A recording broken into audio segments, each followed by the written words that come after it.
y seguimos de nuevo con ambas variables. La ponencia que a continuación nos van a exponer sobre el reconocimiento en Portugal de la filiación en el extranjero, sobre todo en casos de filiación socioafectiva pluriparental, sobre todo entiendo por la normativa brasileira, nos la va a hacer la profesora Elena Mota. La profesora Elena Mota es profesora titular en la Facultad de Derecho de la Universidad de Oporto. Es licenciada por la Universidad Católica Portuguesa, hizo su maestría en la Universidad de Coimbra y finalmente obtuvo su doctorado en la Universidad de Oporto 2010.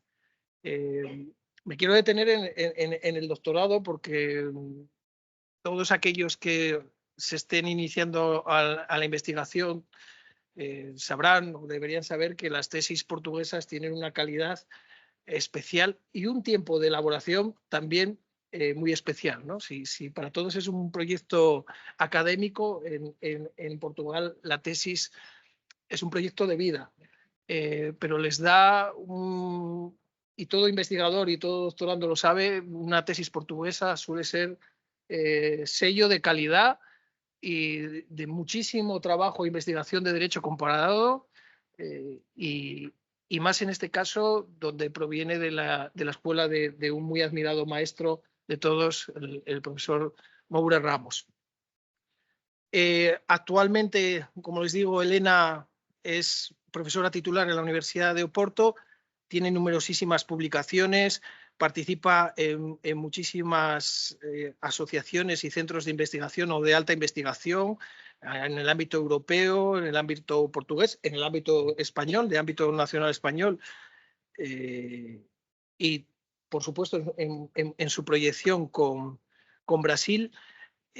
Y sobre todo, Elena, desde la perspectiva de Oviedo, es una colaboradora habitual de este grupo de investigación, una muy buena amiga, y siempre que tenemos ocasión creo que debemos decírselo, pues agradecerle que siempre colabore con nosotros, que siempre se integre en los grupos de investigación, que siempre sea una de las personas que más publicaciones da a los proyectos de investigación.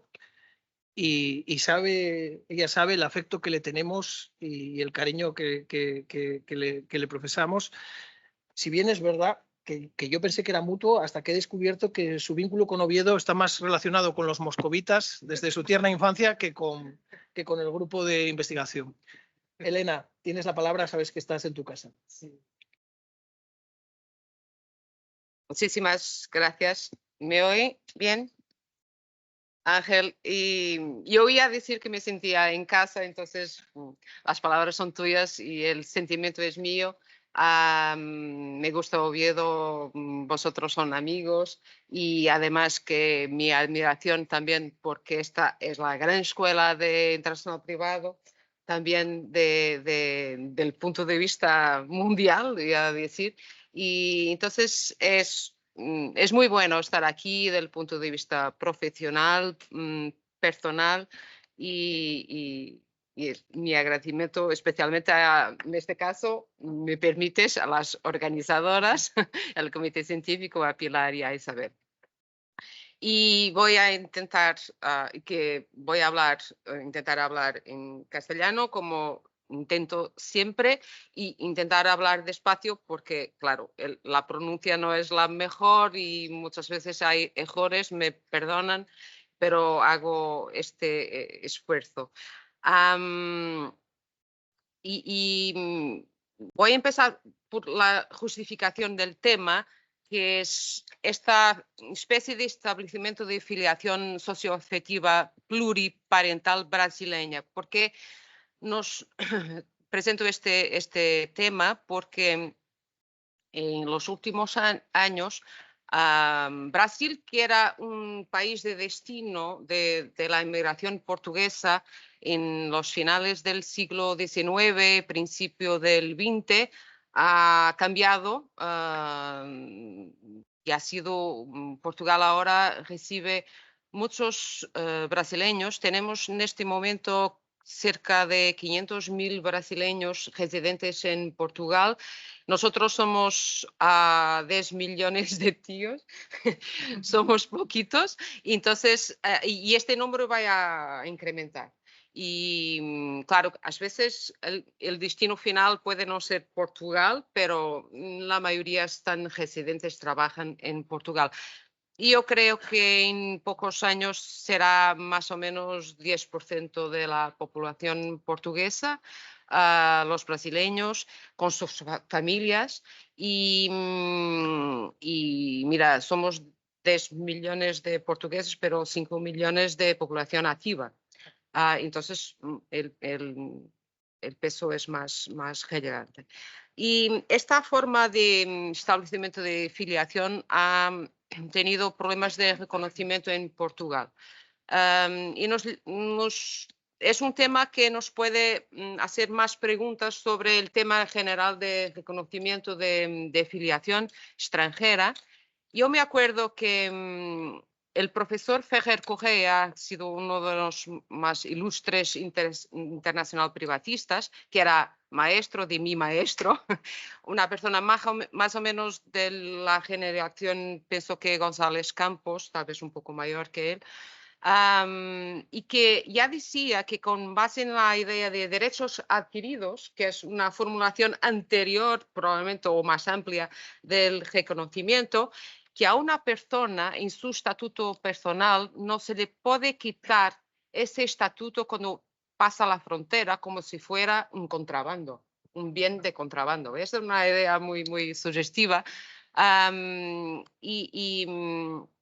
Entonces, hablar de nuevas formas de establecimiento, hablar en este caso de la afiliación socioafectiva en Brasil, se plantea cuestiones.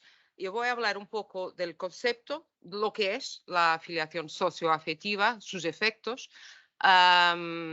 delimitación de figuras afines, quiere decir, porque eso no es una adopción, y esto es lo que más impactante, y sus modalidades, porque puede ser hecha por vía judicial o extrajudicial. Y puedo olvidar cambiarlos. Y después, ¿cuál ha sido la reacción más reciente de los tribunales portugueses en materia de reconocimiento de esta afiliación que ya está establecida en Brasil? Hacer una crítica sobre los fundamentos de al menos dos decisiones sobre esta materia. El marco legal está en el Código Civil brasileño. Es una formulación muy amplia que permite o que ha permitido desarrollos de una afiliación que no sea la tradicional, biológica o adoptiva. Y hay ahora un código de reglas que se aplican a las instancias extrajudiciales y con una regulamentación muy precisa sobre esta manera de establecer filiación. Es un reconocimiento legal de maternidad y o paternidad a través del afecto, independiente de los vínculos sanguíneos o biológicos. Es una realidad que en Brasil se puede comprender de una otra manera por razones geográficas, porque el proceso de adopción, si es difícil en todas las partes, en Brasil para población que habita en lugares muy alejados es más difícil aún.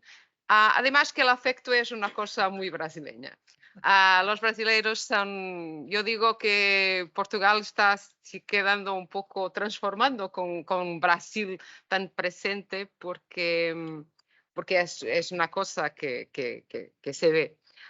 Entonces, esta forma de establecimiento de filiación no es adopción, es una cosa distinta.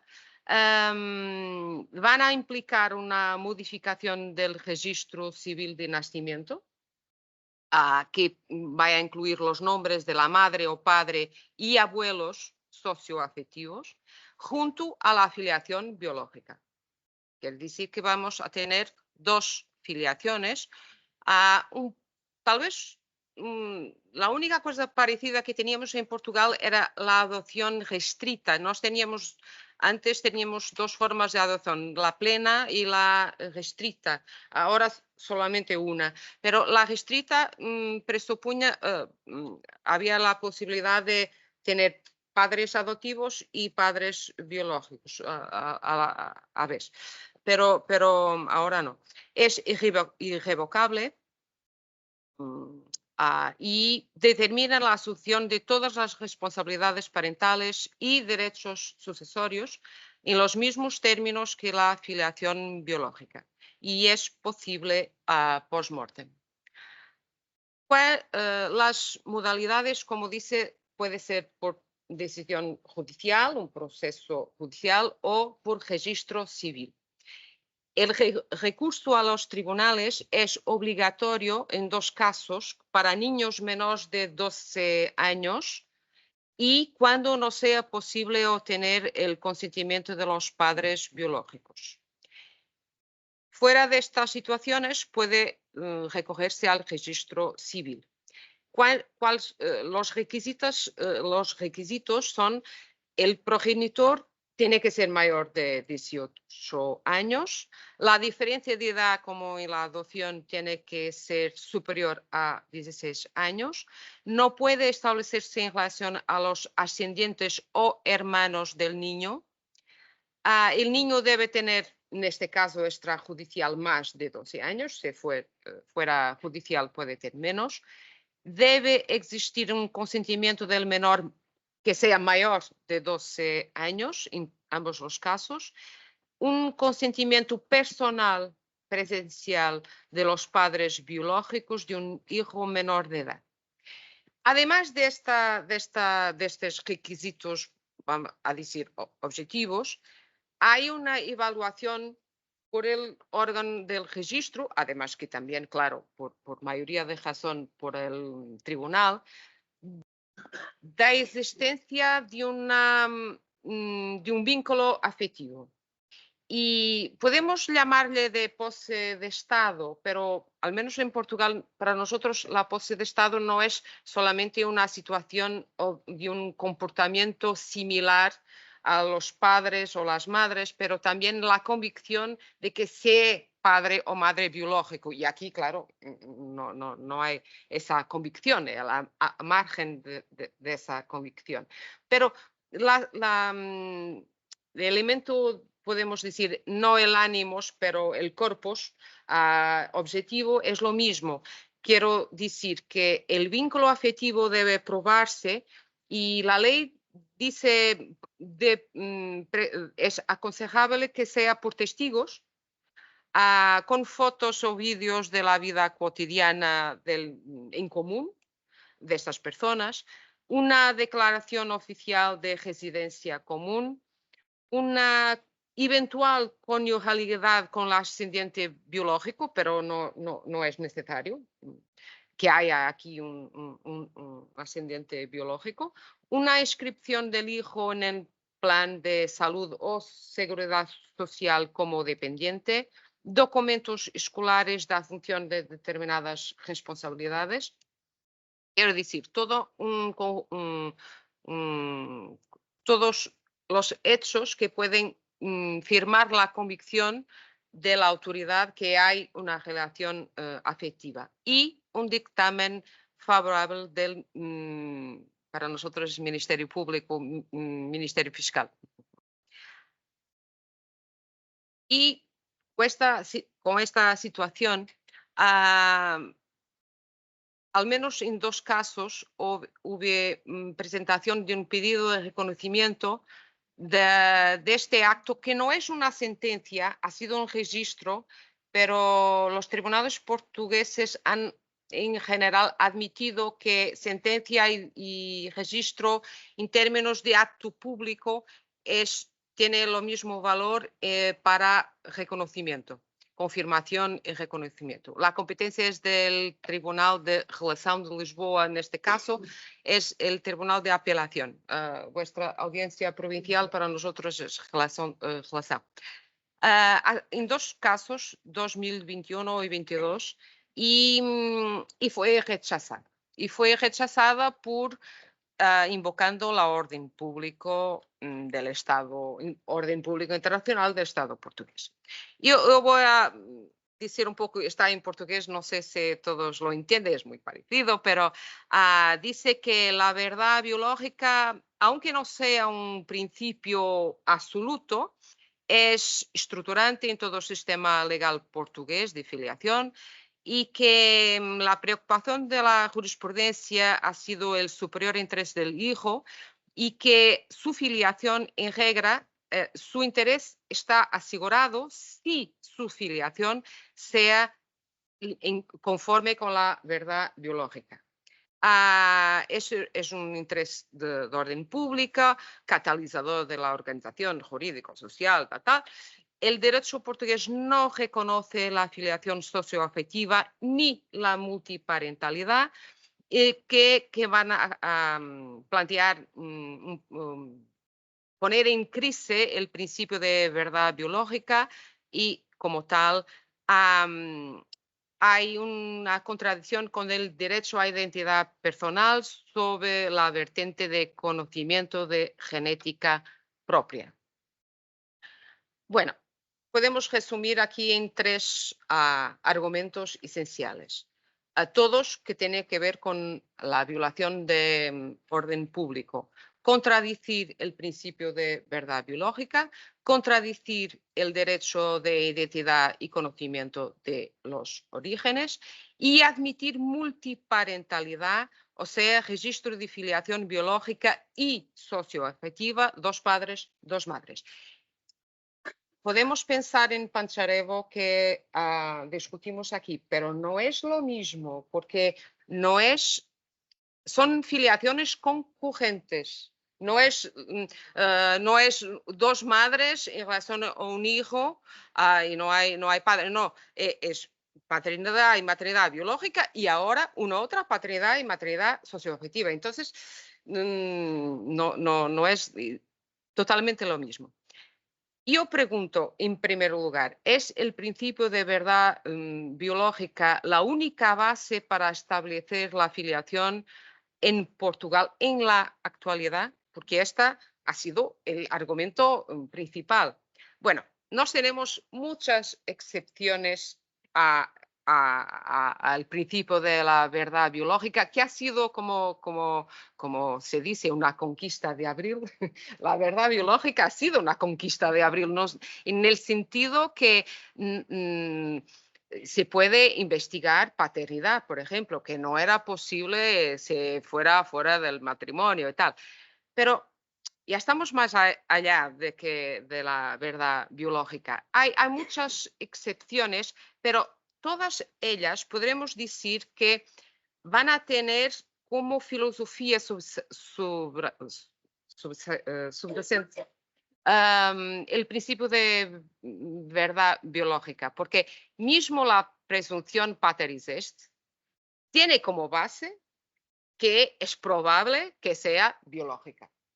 Pero hay dos innovaciones en el ordenamiento jurídico portugués que nada tienen que ver con verdad biológica. Y una es la paternidad establecida por procreación médicamente asistida heteróloga, que es posible. Entonces, no hay, es el consentimiento, siempre el consentimiento. Además, dos mujeres pueden hacerlo.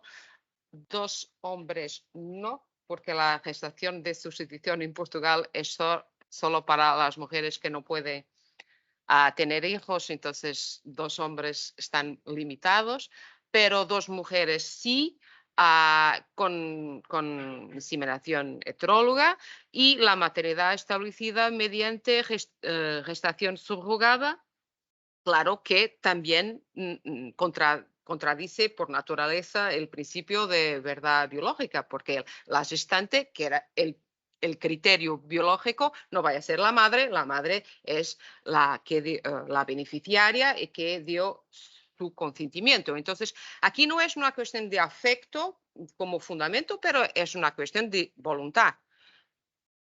Quiero decir, hoy el principio de verdad biológica es tan estructurante que no admite otras formas de establecimiento de filiación. No.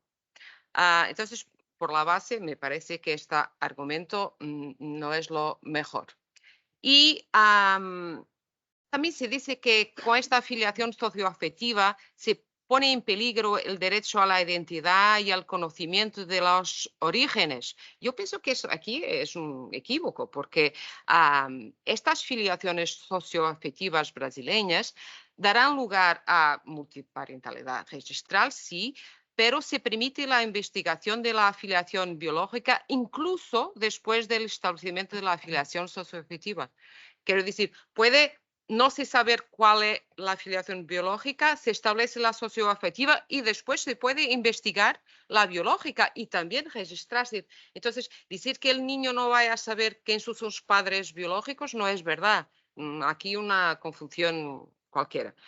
No se evaluó también el resultado concreto de este reconocimiento y la orden pública internacional es un límite de resultado, no es un límite abstracto.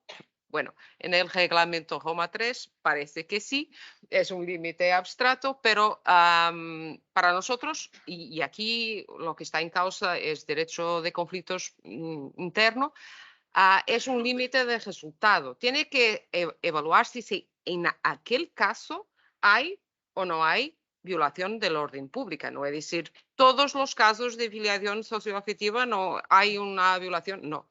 Y aquí, por ejemplo, la posición hereditaria de los otros hijos podría ser un problema, pero no se evaluó en concreto esta.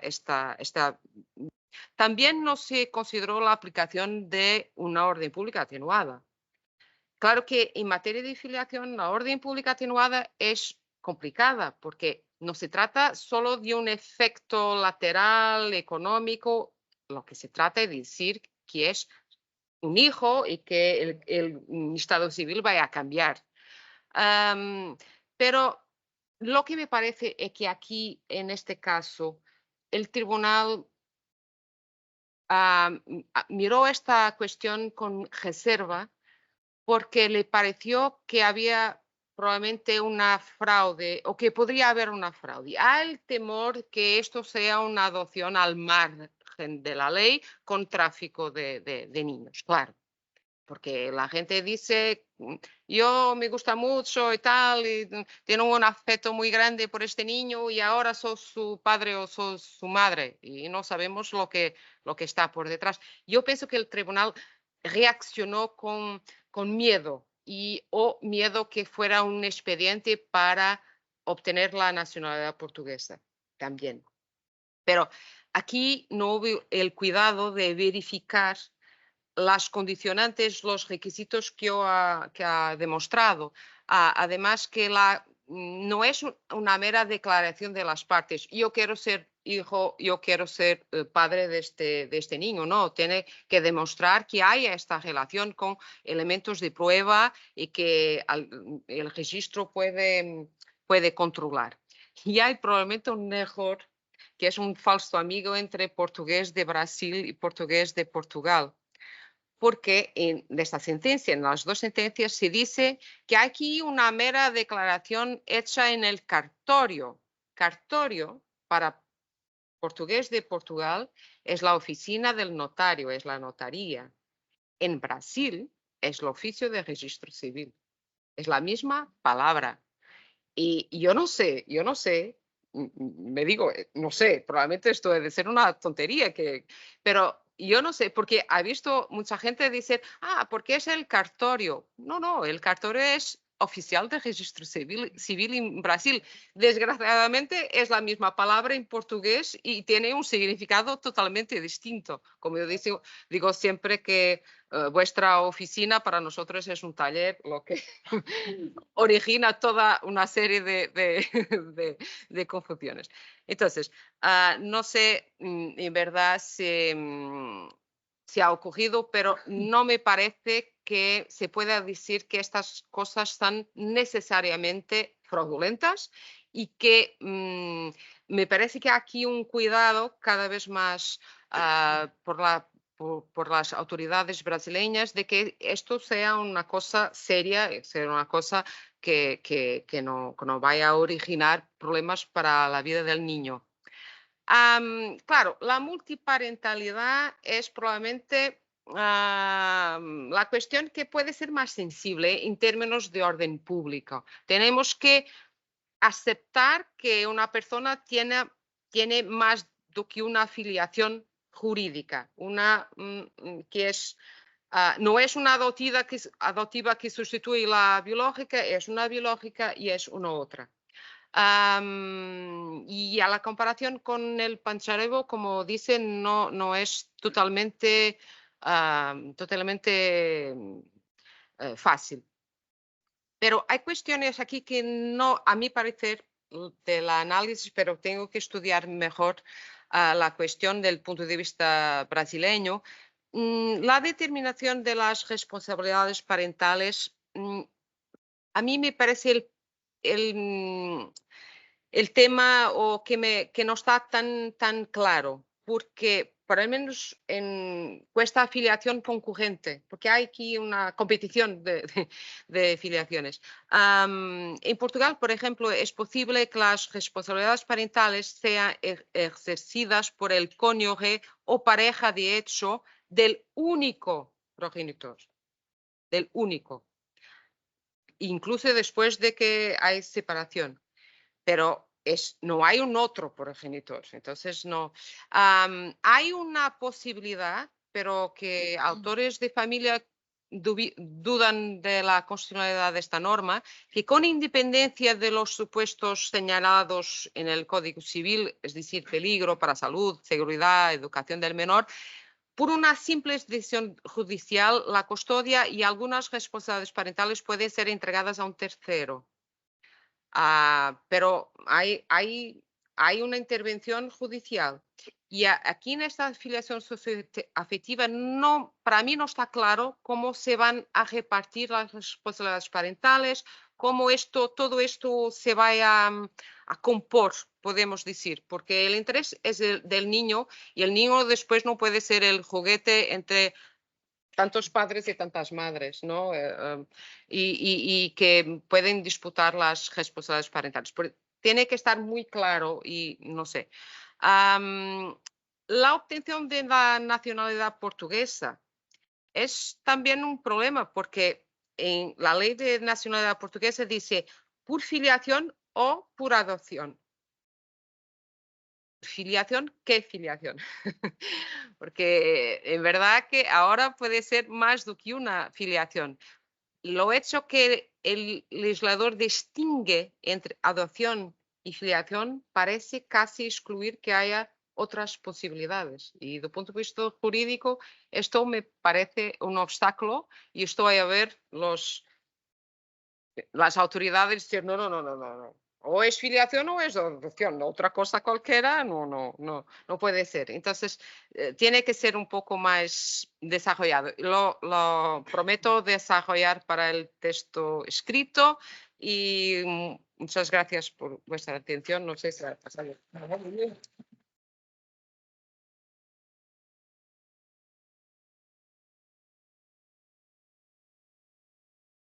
Muchísimas gracias, profesora Elena Mota, por una presentación tan interesante sobre multiparentalidad, notario, registro civil. Hay una diapositiva que tiene un título que lo resume todo, ¿no? De la verdad biológica a la afectividad, ¿no? Una carga de profundidad importante. Elena, sabes que es tu casa. Pasamos a continuación a la siguiente ponencia de la profesora Carmen Ruiz Sutil, profesora titular de la Universidad de Granada, sobre situaciones transnacionales de responsabilidad parental y la presencia de violencia de género. Carmen es licenciada en Derecho por la Universidad de Jaén, doctora por la Universidad de Granada y por su tesis obtuvo un premio muy relevante de la Real Academia de Jurisprudencia y Legislación de Granada. Su currículum también es inabarcable o difícilmente resumible, sus múltiples publicaciones, estancias de investigación en Alemania, Francia, Suiza, Marruecos, y ahí también me detendré porque es una de las mayores especialistas en nuestras relaciones o en la relación jurídica de derecho privado hispano-marroquí. Y entre sus publicaciones sí que me quiero centrar en una, porque creo que es la muestra más evidente del magnífico trabajo que está haciendo Carmen en estas materias.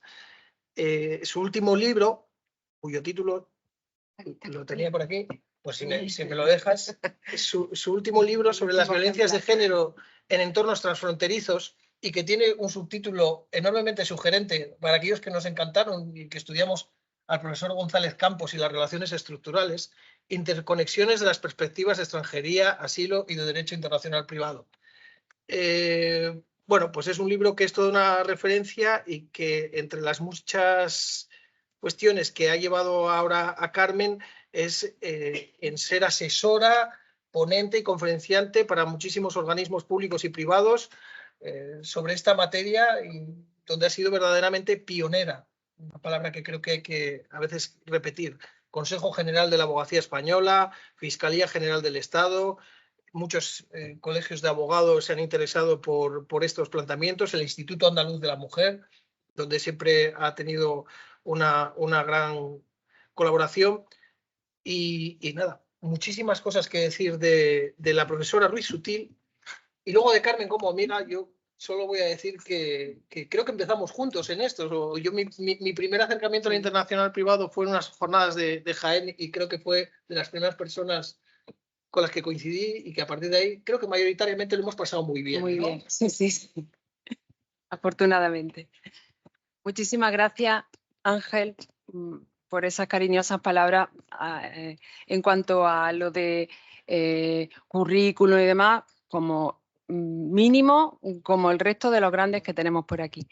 Estoy especialmente ilusionada y encantada de estar en esta facultad, en esta universidad, utilizando terminología de la mañana. El pater de allí, de Granada, es de aquí, de Oviedo, y entonces pues tenemos cierto hermanamiento, ciertas filiaciones, ¿no? Ahora que son plurales, y para mí esto es un lujo. Igualmente, compartir esta mesa con las profesoras aquí presentes es un orgullo, y coincidir con mis queridos compañeros y mis admirados compañeros, pues es toda una felicidad. Al moderador hay que felicitarlo también por la moderación de toda la mañana y la multitarea presente en él, y es todo, bueno, pues un ídolo en la moderación desde mi punto de vista. Bueno, no quería perder estos minutos de agradecimiento a Pilar Jiménez Blanco por la confianza de participar en este gran congreso, a Isabel y Pilar por la organización al detalle de todo lo que llevamos hasta aquí, para que todo vaya bien, a Pilar Rodríguez de nuevo a compartir este espacio con esta maestra. Y bien, empiezo ya que tenemos el PowerPoint. Voy a intentar en el PowerPoint transmitir básicamente varias ideas.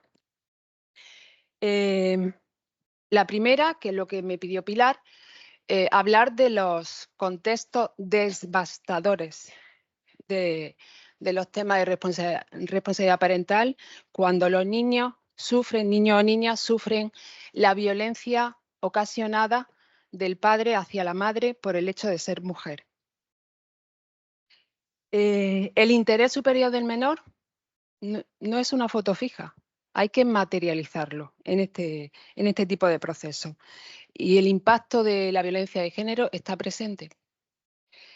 Las herramientas normativas que ahora repasaremos, la mayoría no tienen perspectiva de género, pero sin embargo, la interpretación y la aplicación de las mismas tiene que estar presente en la perspectiva de género.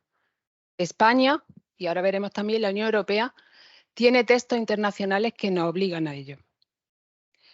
En esta ocasión expondré a mínimo el marco normativo y me voy a detener en 3 casos que ahora mismo algunos se han judicializado y otros veremos a ver por la delicadeza del asunto.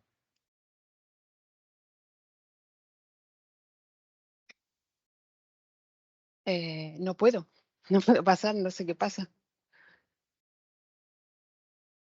¿Es PDF?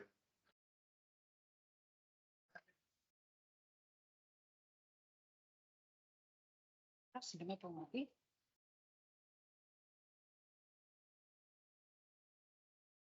Sí. Ya, ¿no? Sí. Ahora, muchas gracias.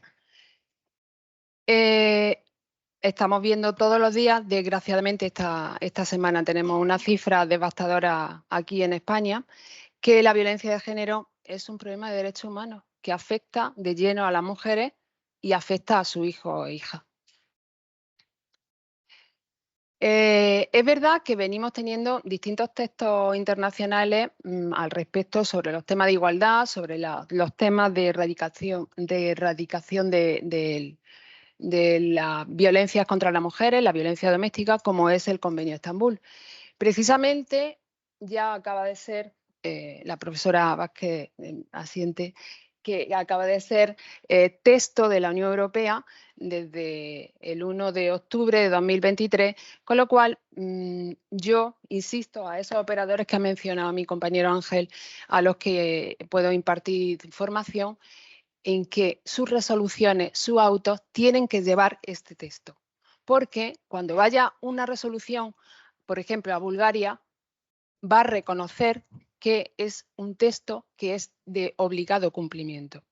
Y lo tenemos que tener presente en nuestras decisiones. ¿Qué ha pasado con la responsabilidad parental en el marco de los textos del Convenio de la Haya 96 o en este último reglamento Bruselas II-ter? Pues violencia de género no aparece como una excepción o como un interés a tener en cuenta. Pero, insisto, tenemos cercanamente a nosotros el Convenio de Estambul. Precisamente el Convenio de Estambul nos dice en su artículo 31 que en el momento de estipular los derechos de visita, derecho de custodia, y si hay cualquier incidente de violencia de género, hay que estar muy atentos en la toma de decisiones. Hay un informe del Parlamento Europeo de 2021 que invito a los estudiantes y a quien no haya podido echarle un vistazo a que lo lea, porque nos da toda una serie de argumentaciones del impacto de la violencia de género en los hijos. En la ley española conocida, la ley 1/2004, la ley integral sobre violencia de género, ya se recolocó en su momento, en 2015 y en la última reforma, que los hijos son víctimas directas de esa violencia de género. Y en la última ley que tenemos al respecto, la ley 8/21, también se dio un paso importante relacionando estos momentos con la violencia vicaria, porque es violencia de género el que se ejerza sobre la familia, los hijos y otros allegados. Cuando una extranjera, porque estamos hablando de situaciones privadas internacionales, una extranjera se plantea dar un paso y denunciar la violencia de género, a partir de esa denuncia sabemos todo el mundo que en España tenemos los juzgados especializados de violencia contra la mujer. Bien, pues atrae la competencia en asuntos civiles.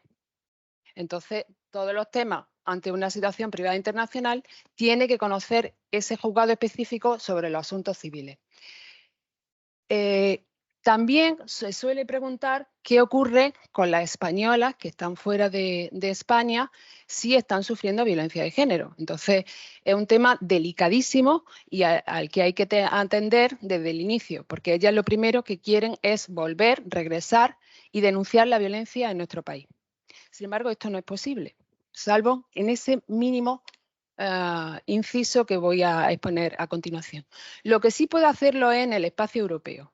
Puede denunciar la violencia aquí, sufrida, por ejemplo, en Italia o en Francia, y no se va a conocer de ese tema penal porque no es de territorio nuestro, pero sí que a raíz de una directiva de víctima del delito, esa denuncia se enviaría al país competente donde ha ocurrido el hecho penal.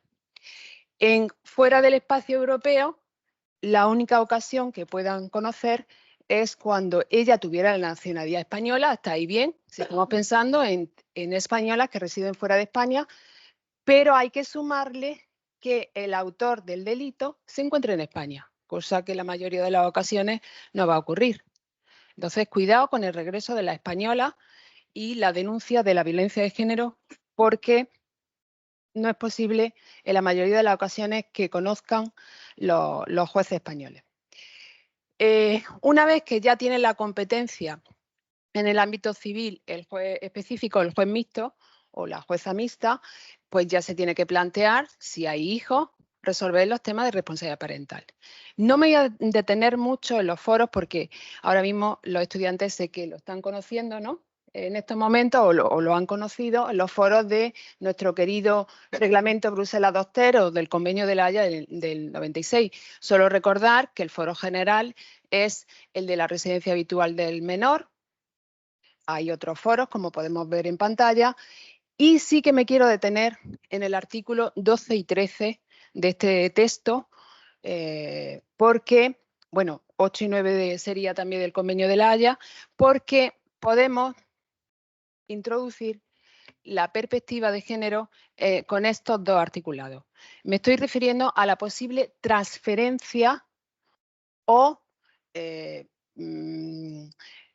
solicitud de un órgano que en principio es competente por el otro para que le dé la competencia y conozca al respecto de los temas tan delicados de responsabilidad parental en contexto de violencia de género.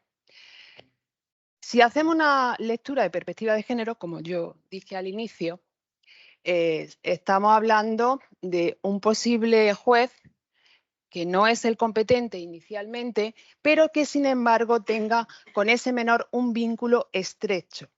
Entonces, nos dice el reglamento que es vínculo estrecho, nos lo dispone en el apartado 4 del artículo 12 y básicamente te introduce 5, me parece que son 5 ítems sobre proximidad.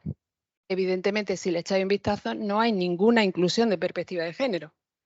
Ahí tenemos que estar nosotros introduciéndola.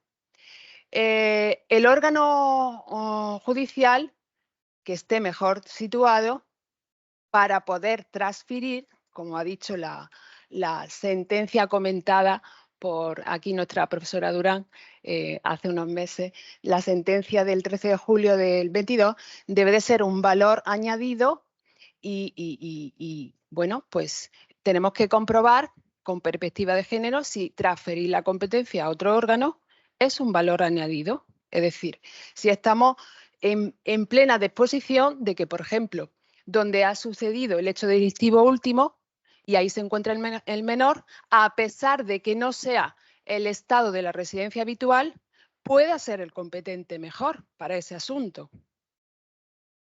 Y el interés del menor.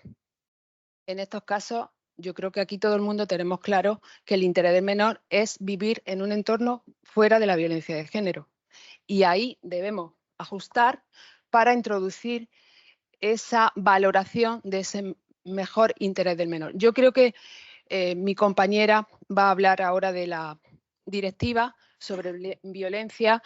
Igual, ella lo dirá mejor que yo, una vez que se apruebe esa directiva, igual vamos a tener sistemas como más similares en la protección de menores y podemos jugar con esa transferencia de la competencia judicial internacional. Bueno, decidimos que España va a ser el competente para los temas de responsabilidad parental, porque se pueden encontrar los menores o puede ser el órgano mejor situado, en fin, con los foros que tenemos en el reglamento. Derecho aplicable, convenio de la Haya del 96. El primer inciso nos dice ley del foro, ley española. Ahora vamos a ir a los casos. Pero yo he hecho otra lectura. Es verdad que en el segundo inciso habla de otra ley con los vínculos más estrechos. ¿Es posible buscar otra ley con los vínculos más estrechos conforme nos dice el 31 del Convenio de Estambul? Porque puede ser que nos encontremos una ley que protege más aún a esos menores que están siendo también víctimas directas de la violencia de género. En todo caso, si nos quedamos con el primer inciso, se aplicaría derecho español. Alerto, porque el derecho material español ha sufrido en los últimos tiempos una batería de reformas muy importantes en los temas de presencialidad de la violencia de género de los menores, por supuesto si son víctimas directas, etcétera. Porque ya ahora, a través sobre todo de la Ley 8/22 de protección a la infancia y la adolescencia contra la violencia de género, es posible de que si hay algún inciso de violencia de género, pues no exista régimen de visitas para ese padre.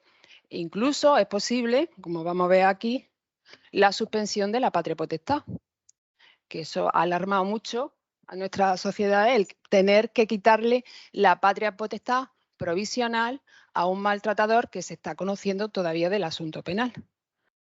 Bien, bueno, pues ahí tenemos la reforma y yo planteo la siguiente pregunta. Si ya acaba la sentencia decidiendo el juez mixto que la responsabilidad parental, la patria potestad es para la madre porque ha habido un episodio muy grave de violencia de género, donde incluso se pueda encontrar el maltratador en la cárcel, ya la madre se va a quedar tranquila, ya se ha resuelto el tema, la patria potestad es para ella en exclusiva. Yo me planteo estos dos ejemplos como pueden ser otros. Es posible que la madre quiera volver a su país porque allí se va a encontrar libre de violencia de género, mejor puede encontrar trabajo, está con su familia en origen. ¿Es posible que se pueda llevar los hijos a su país una vez que ya ha hecho aquí todo lo que le dice el sistema?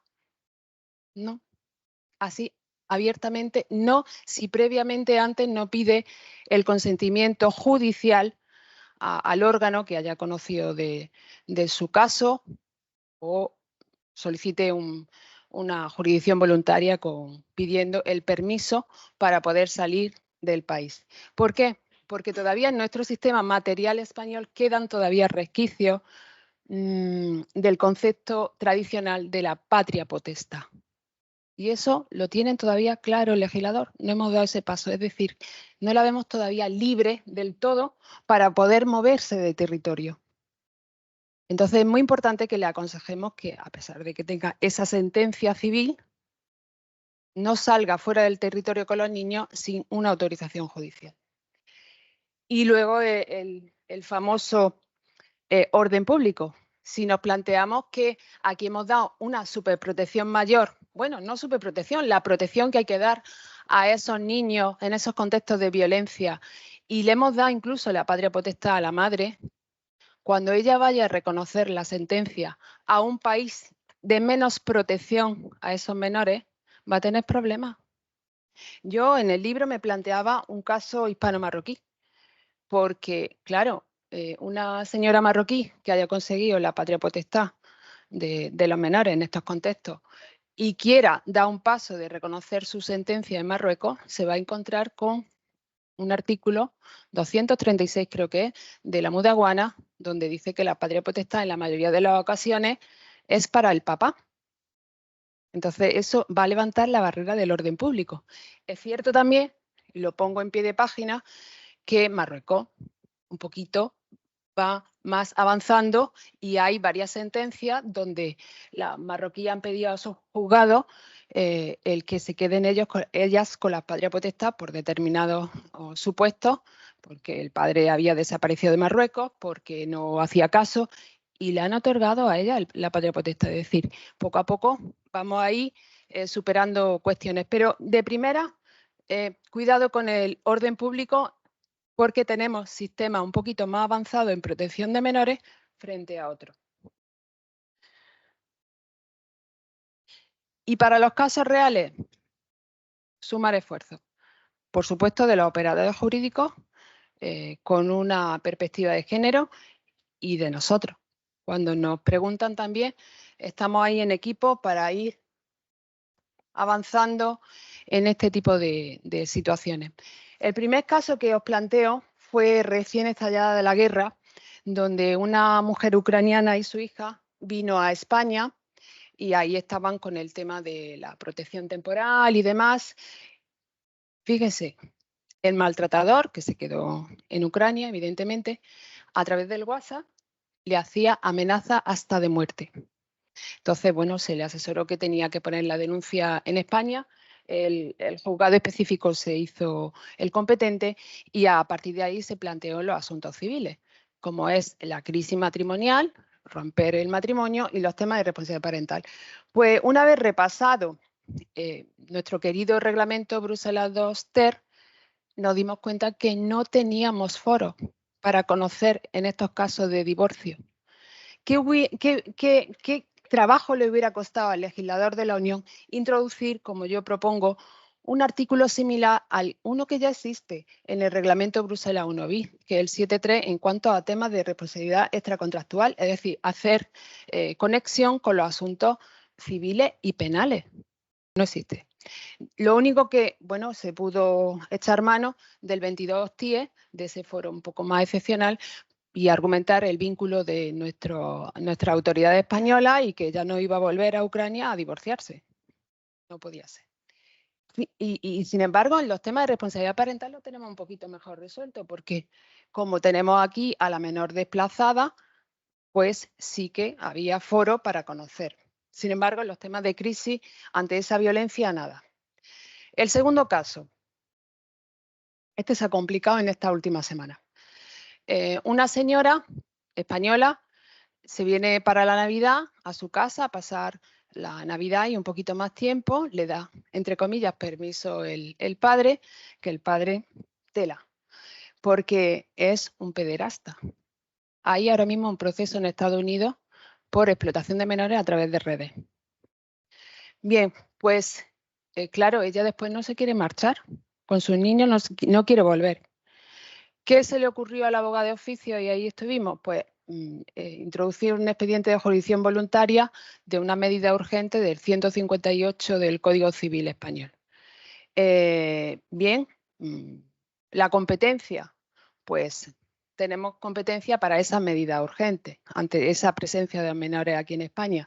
El derecho aplicable, ley española, se aplicaría al 158 del Código Civil. Todo esto ahora mismo está parado. ¿Qué ha hecho el maltratador? Nos podemos imaginar qué ha hecho, ¿no? Denunciarla por sustracción internacional de menores y hasta que no se resuelva ese tema, esto está parado. Pero no se llama medida urgente. ¿Cómo no se ha podido adoptar? Han pasado 4 meses, ¿eh? Pero claro, entre medias, hace una semana se recibió en otro juzgado de la provincia pues un tema de sustracción internacional de menores, porque eso es lo que hacen los maltratadores, utilizar los instrumentos que tienen a su disposición para seguir maltratando. Y por último, el último caso, que es también bastante delicado, no puedo dar muchos datos porque hay que proteger a los niños. El caso de una refugiada ya tiene el estatuto de refugiado, se le ha concedido la extensión de asilo a los niños. Bien, cuando van a buscar a los niños en el país de origen, ¿dónde están? El papá se los ha llevado a un estado europeo.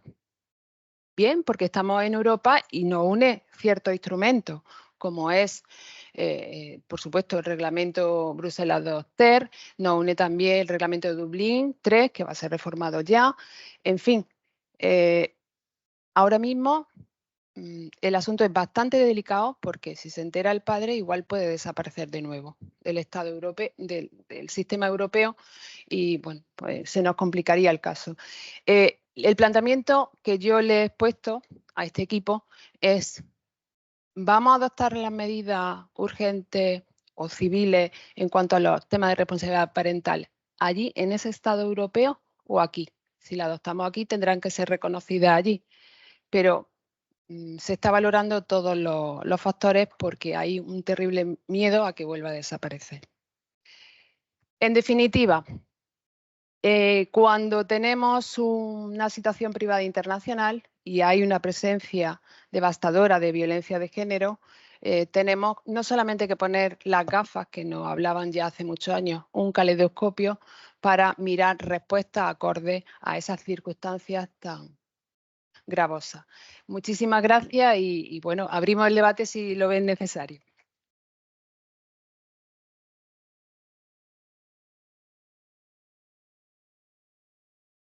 Muchísimas gracias, profesora Ruiz Sutil.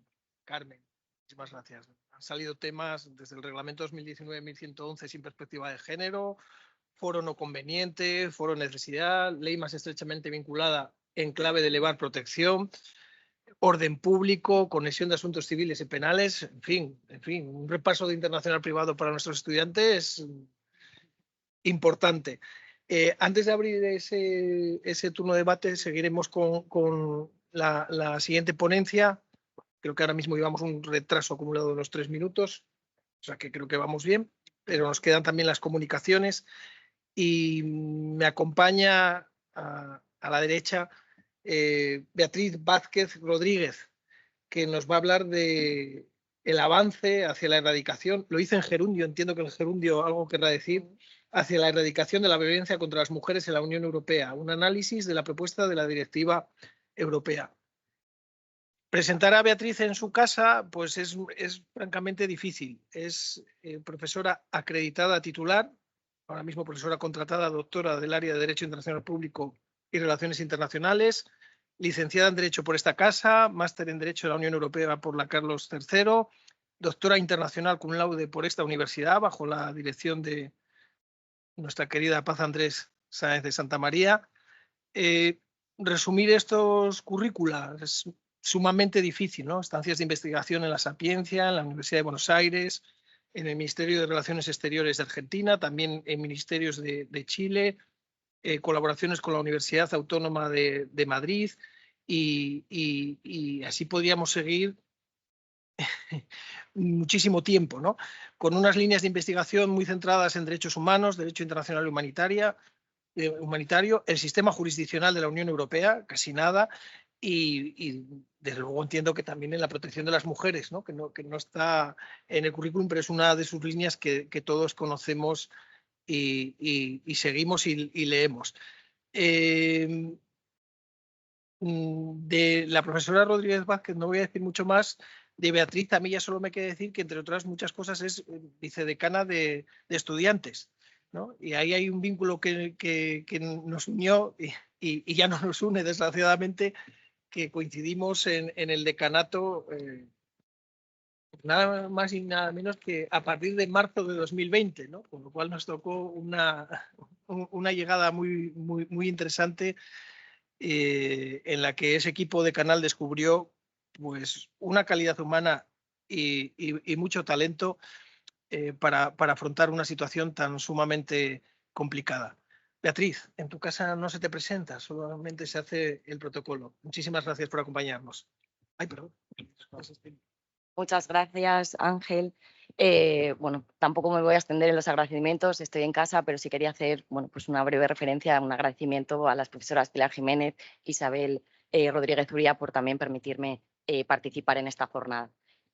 Bien, como ven, por título mi intervención va a hablar, bueno, como ya comentaba también el profesor Espinella, sobre ese avance en la erradicación con respecto a la violencia contra las mujeres en el marco de la Unión Europea. Como saben, en los últimos años, y ya la profesora Sutil ha comentado algunas de estas medidas, la Unión Europea está adoptando muchas medidas para combatir la violencia de género en el marco de la Unión Europea. Uno, como ya había comentado ya precisamente a través de la adhesión al Convenio de Estambul, que también nos comentaba que ya está en vigor a partir del pasado mes de octubre. Sin embargo, la Unión Europea también ha querido implementar, adoptar diferente normativa, concretamente diferentes directivas, para combatir esa violencia contra las mujeres. Con carácter reciente, también sabemos que se han adoptado la directiva sobre el equilibrio de género en los consejos de administración y otra directiva también muy importante con respecto a la igualdad en la retribución entre hombres y mujeres, ambas, además, en periodo de transposición por parte de los Estados miembros. Sin embargo, la más complicada, que ha sido la más complicada de lograr un consenso, no solo entre los legisladores, por tanto, Consejo-Parlamento, sino entre los propios miembros del Consejo de la Unión, ha sido precisamente la Directiva de Violencia de Género y Violencia Doméstica en el marco de la Unión Europea, que sí que se ha llegado a consensuar, un acuerdo político entre el Consejo y el Parlamento Europeo, el pasado mes de febrero, tras intensos debates, meses y meses de debate para poder fijar el contenido definitivo de esta propuesta sobre la base de la propuesta inicial elaborada por la propia Comisión Europea. En este sentido, esta propuesta, evidentemente, es una propuesta este proyecto de directiva que probablemente se vaya a aprobar en primera lectura por parte del Parlamento Europeo a finales de este mes, no es menor. Esta directiva, por primera vez, establece un marco legislativo, un acto legislativo único en la Unión Europea en el que se regula, se uniformiza, como también comentaba la profesora, y se penalizan algunas formas, ya veremos cuáles, de violencia de género, pretendiendo, por tanto, garantizar un mejor acceso a la justicia, un mayor nivel de protección a las víctimas de violencia de género y también reforzando los mecanismos de prevención para tratar de evitar o combatir este tipo de violencia. Sin embargo, como les digo, ha habido problemas en su redacción para llegar a ese consenso sobre ese contenido final de la directiva. Algunos lo ven de manera positiva, se ha conseguido sacar adelante este acuerdo político por parte de las dos instituciones colegisladoras, pero por otra parte, ha sido un poco decepcionante, sobre todo al excluir un tipo de delito en los tipos penales que pretendía regular la directiva o que se pretendían regular en esta propuesta directiva. Así, con carácter muy breve, dar 4 cuestiones que a mí me parecen fundamentales, ahondar sobre ellas, y es, en un primer lugar, hablar precisamente del objetivo y de la naturaleza de la propuesta en su momento de la Comisión Europea. Posteriormente, hablar de esa dificultad de consenso entre las posiciones del Parlamento y del Consejo y también, como quiero poner de relieve, fundamentalmente entre los propios miembros del Consejo de la Unión. Finalmente, también quería hacer una breve referencia al impacto que puede tener precisamente la aprobación de esta directiva con respecto al orden jurídico o con respecto a la normativa española que regula esta cuestión, puesto que podríamos plantearnos también que, si bien podemos considerar que somos un Estado que está avanzado en cuanto a regular las cuestiones de género, sí que podrían suponer la introducción de nuevos tipos penales que no se incluyen actualmente en el ordenamiento jurídico español y también, además, hacer algunas modificaciones con respecto a los tipos máximos de pena que se pueden establecer y alguna otra modificación, insisto, para ajustarse adecuadamente, insisto, en este momento en el que tenemos ese acuerdo previo que quizás pueda haber una modificación, una enmienda por parte del Parlamento Europeo o incluso posteriormente por el Consejo. Altamente improbable, pero se puede esperar de todo y en este ámbito material concreto todavía más. Finalmente, algunas conclusiones que ponen de relieve algunos de los aspectos que me parecen más interesantes. Bien, como este sobra conocido, también hacía precisamente hincapié sobre esta cuestión la profesora Ruiz Sutil. La violencia contra las mujeres y las niñas es una de las vulneraciones sistemáticas y lamentablemente más habituales de derechos humanos a escala mundial y también a escala o en el marco de la Unión Europea. En ese sentido, si nos remitimos a algunos de los datos más recientes publicados, en este caso por la Agencia de Derechos Fundamentales de la Unión Europea, dice que 1 de cada 3 mujeres en la Unión Europea ha sufrido violencia física sexual, en la mayoría de casos por parte de su pareja y expareja, y además 1 de cada 2 mujeres ha sufrido algún tipo de acoso sexual. Sin embargo, un dato muy significativo y que evidentemente en este caso ya vamos a ver que va a quedar fuera, en este caso de la aplicación en el ámbito de protección del Convenio de Estambul, es el aumento de lo que se llama, en términos genéricos, la ciberviolencia. Y en este caso, en los datos que ofrece la Unión Europea, los datos más recientes, dice que va en aumento y que además se dirige en particular contra un tipo de mujeres. Mujeres muy jóvenes o mujeres que ejercen alguna actividad en la esfera pública y, por tanto, por ejemplo, periodistas o también aquellas mujeres que ostentan algún cargo público. Es cierto que desde mi punto de vista, ya en el ámbito de la Unión Europea, también la profesora Sutil, que me ha venido de perlas, aunque estuviera antes de mí de mi intervención para unir estos conceptos, esta cuestión ya había sido de manera sectorial cubiertas por alguna de las directivas ya adoptadas previamente en el marco de la Unión Europea. Recordemos, insisto, lo citaba la profesora Sutil, la directiva 2012/19 y hacía referencia o protegía esta directiva los derechos de las víctimas, o la directiva 2011/36, vinculada, por tanto, a la lucha contra la trata, o la directiva 2011/93, en la que también se regulaban los abusos sexuales y explotación sexual siempre vinculada a los menores. Pero, sin embargo, como les digo, no existía ningún acto legislativo específico que abordase, por tanto, la violencia contra las mujeres y la violencia doméstica. Por tanto, es importante, además de la adhesión, obviamente, al Convenio de Estambul, como hemos dicho, la propuesta, por tanto, la creación de un único instrumento que armonice, en este caso, también las legislaciones de los 27 Estados miembros sobre el particular. Es por ello que, en este caso, fue precisamente la Comisión Europea la que elabora una propuesta el día 8 de marzo, el Día Internacional de la Mujer del año 2022, en la que propone una directiva para combatir este tipo de violencia y dice, proponiendo unas medidas muy específicas, según el propio contexto de la propuesta. En primer lugar, la Comisión lo que propone en su iniciativa es la tipificación penal de algunas formas, insisto, algunas formas de violencia de género, no todas, pero realmente la propuesta insertaba un abanico bastante amplio y además establecía también las sanciones, estableciendo tipos máximos que deberían de ser armonizados, por tanto, en todos los Estados miembros. Además, también otra cuestión muy positiva que incluye, además se mantiene en la propuesta, en el acuerdo político entre los dos legisladores, es mejorar el acceso a la justicia de las víctimas y también garantiza medidas adicionales de protección a las víctimas. Entre ellas, bueno, es un abanico muy amplio el que se plantea precisamente en la propuesta directiva, pero desde que se debe de garantizar que las autoridades nacionales estén adecuadamente equipadas para hacer frente a este tipo de violencia. También se tiene que garantizar que las autoridades nacionales traten a las víctimas con una sensibilidad adaptada al género o proporcionar evaluaciones individualizadas de las necesidades de protección y además adaptadas a las necesidades específicas de cada una de las víctimas. Y en este sentido también un paso adelante, también en relación con lo que planteaba la compañera, es precisamente establecer salvaguardias específicas para los menores víctimas de violencia contra la mujer o violencia doméstica. No sé si esto me va a permitir pasar la diapositiva o no, pero bien. Sobre algunas de las cuestiones que también plantea el contenido, no solo son la tipificación penal, que evidentemente es un avance muy relevante, no solo amplía el abanico, como les he dicho, de protección de medidas con respecto a las víctimas, sino que además también hace hincapié en algo que también hace nuestra propia ley en este caso, que es incidir en las medidas de prevención para combatir este tipo de violencia. Y en este caso, básicamente, mediante la sensibilización, la formación de los profesionales que tengan a todos los niveles contacto con las víctimas y además, bueno, pues trabajar precisamente con los autores perpetradores de este delito para educarlos también con respecto a esta cuestión. En este caso ya más de prevención, sino más de en un estadio posterior.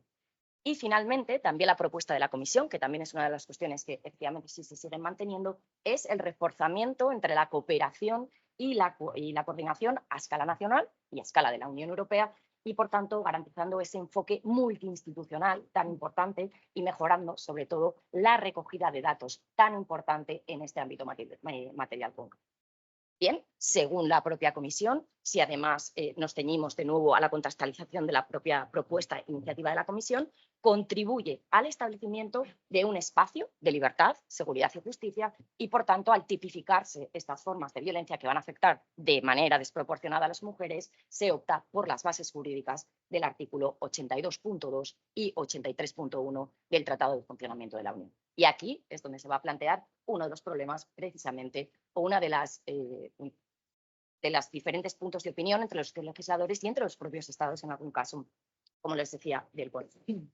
Si se adoptan las bases jurídicas para adoptar esta directiva conforme a las dos bases que les acabo de contar, aquí lo que se plantea, según vamos al tenor de la disposición, luego les proyectaré el 83.1, que es el que parece más conflictivo, se garantiza ese enjuiciamiento efectivo de estos delitos, se contribuye, por tanto, desde el ámbito de la Unión Europea a eliminar este tipo de violencia y además se aumenta la confianza en los sistemas judiciales de los propios Estados miembros de la Unión, favoreciendo el reconocimiento mutuo de las sentencias y además también se mejorará la cooperación judicial en materia penal. Bien, por tanto, a priori, según insisto, la contextualización, esa opción de bases jurídicas entra de lleno o encajaría perfectamente con esta cuestión. Precisamente es uno de los problemas que se plantea, a mi modo de ver, la cuestión más problemática que se plantea y que es aquí donde está fundamentalmente la diferencia entre la propuesta inicial de la Comisión y la propuesta o el acuerdo a nivel político que han adoptado precisamente la Comisión y el Parlamento Europeo y que es lo que, insisto, probablemente se vaya a aprobar dentro de 2 semanas. La propuesta de la Comisión Europea, si se fijan, tipificaba una serie de delitos, 6 en concreto. El primero de ellos, la violación. Y ya les adelanto, spoiler, que la violación es el único que se excluye precisamente, o que no se incluye finalmente en el acuerdo entre los 2 colegisladores. Se pueden imaginar por qué. Violación, mutilación genital femenina. También se tipificaba en este caso la difusión no consentida de material íntimo y manipulado. El ciberacecho, entendido según la propia Comisión como conductas amenazadoras o intimidatorias mediante el uso de las tecnologías, y una vigilancia continuada, lamentablemente sucede bastante a menudo, sin el consentimiento de la persona.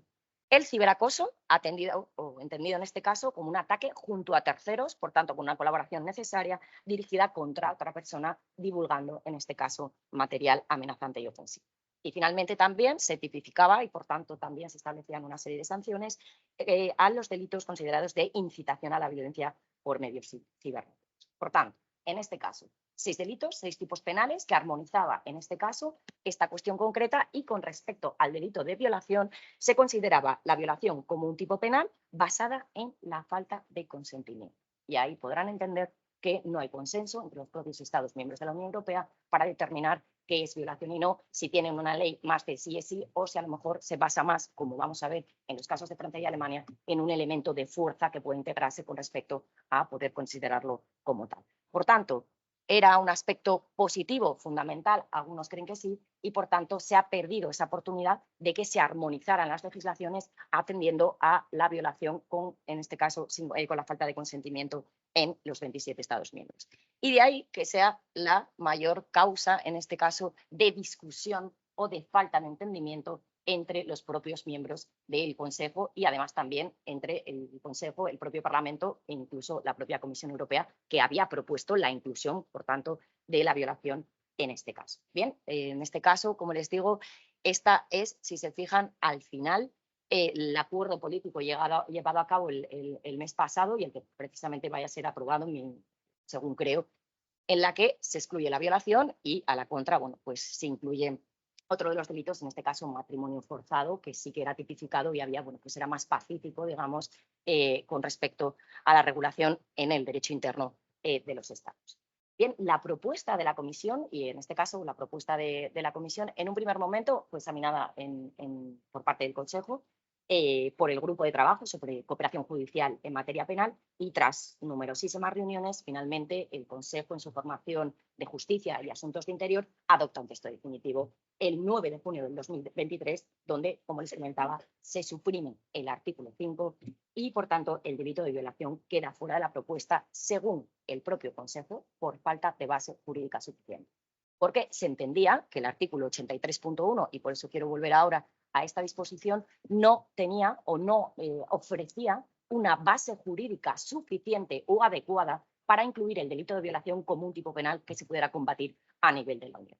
Y en este sentido, me parece súper interesante el informe del Servicio Jurídico, precisamente del Consejo, en el que comienza, leo textualmente, dice, bueno, los instrumentos internacionales, en este caso, sí que hablan de la noción de explotación sexual y si se fijan es un tipo delictivo que se recoge en este caso el artículo 83.1 en ese catálogo, esa lista que incluye y dice, pero la utilización general es vinculada a una cuestión de trata de seres humanos o a un aspecto específico de esta y por tanto no se puede incluir la violación en el artículo 83.1 y en la definición o en la expresión explotación sexual o trata, puesto que en este caso en ningún caso considera el Consejo puede incluirse. No obstante, el Consejo dice, bueno, se podría optar por un enfoque diferente, como abriendo un poquito la puerta y decir, bueno, eso de la base jurídica es dudosa, no lo tengo tan claro, y dice, bueno, se podría hacer una lectura más amplia, en ese caso, de la propia base jurídica y, por tanto, sí tratar de incluir esta cuestión. Pero, a continuación, por eso el Consejo, el Servicio Jurídico está dando una de cal, una de arena, una de cal. Y al final dice, bueno, si el Consejo adoptase tal enfoque, dice, en este caso se estaría ampliando de manera importante el alcance del artículo 83 del Tratado de Funcionamiento. Dice además que se abriría la posibilidad de hacer interpretaciones mucho más amplias a tipos delictivos ya establecidos previamente por esta disposición y que además supondrían, en todo caso, importantísimos riesgos jurídicos en caso de litigio y una vulneración de competencias específicas del artículo 83. Bien, una interpretación completamente restrictiva y que es combatida frontalmente por un informe posterior del Parlamento Europeo en la que dice, bueno, esta visión me parece que la estás haciendo una interpretación muy inflexible cuando verdaderamente si atendemos a la propia redacción del artículo 83, a los actos preparatorios, no hablaban de la posibilidad de incluir trata y explotación, no la explotación derivada solo de la trata y por tanto pueden incluirse otros tipos dentro de esa expresión que además creo que en virtud del criterio de la actualidad pueden ir modulándose para también hacer frente a otras situaciones que igual no eran planteadas en un tratado que, como saben, no se toca desde el año 2007. Bien, en este caso, incluso el Parlamento Europeo dice, bueno, es que además hay práctica sobre esto. Es que además, precisamente, la Directiva 2011/93 relativo a la lucha de abusos contra menores ya ha cogido esta base jurídica cuando habla de abuso sexual a menores y, por tanto, no tiene por qué estar vinculado necesariamente a una cuestión a la trata. Por tanto, yo creo que yo personalmente, como opinión personal, me decanto más para la segunda y creo que efectivamente la causa no es falta de base jurídica, sino la falta es una cuestión de naturaleza política con respecto a algunos estados. Precisamente, aquí no sé si podrán ver, Europa dice que no amaba a las mujeres, bueno, es un título puesto precisamente por un think tank, y la diapositiva no es mía, que muy pro y muy crítico precisamente con la exclusión de la violación, pero ahí pueden ver cuáles son los estados que han votado, en este caso, o han considerado que se debería incluir la violación de la propuesta directiva y aquellos que decían que no. Entre ellos, paradójicamente, aquellos que siempre decimos que abandonan la libertad, los derechos, Francia y Alemania se negaron frontalmente y ya pueden pensar un dato. Si esta adopción de esta medida se tenía que adoptar en el seno del Consejo por mayoría cualificada, ya con dos estados demográficamente enormes era difícil ya cumplir ese test del 65% para ese umbral de población. Por tanto, en este caso, además no solo fueron Alemania, Francia, Polonia y Hungría. Sí que se cumplió con el primero de los requisitos. Sí que había voto favorable de 15 Estados miembros. Pero, como saben, ese segundo, insisto, son países, pues, demográficamente hablando, era imposible llegar a esa mayoría.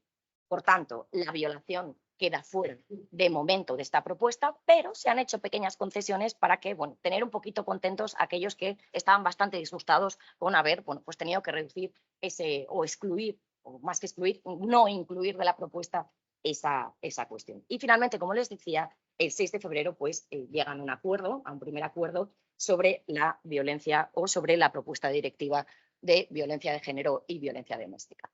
¿Cuáles son las cuestiones más interesantes, a mi modo de ver, que recoge esta cuestión o que, bueno, hay que poner de relieve? Bueno, pues lo que les llevo contando, que insisto, es el punto de fricción más claro que ha habido entre los miembros del Consejo y entre los colegisladores. Pero sí que es verdad que hay, como les decía, pues alguna concesión. Sí, finalmente se incluye, y esto no estaba en la propuesta de la Comisión Europea, en la que se incluye el consentimiento y la violación, pero en el ámbito de la prevención. Por tanto, es una pequeña concesión de, bueno, no lo incluimos como tipo penal, pero sí vamos a intentar meterlo en otra, bueno, en una cuestión menor, pero que vaya apareciendo, que el lenguaje además, evidentemente, es muy importante. Y en este sentido, pues se incluye un nuevo artículo, que antes no se incluía, sobre medidas específicas a la prevención de la violación y promover un papel central del consentimiento en las relaciones sexuales.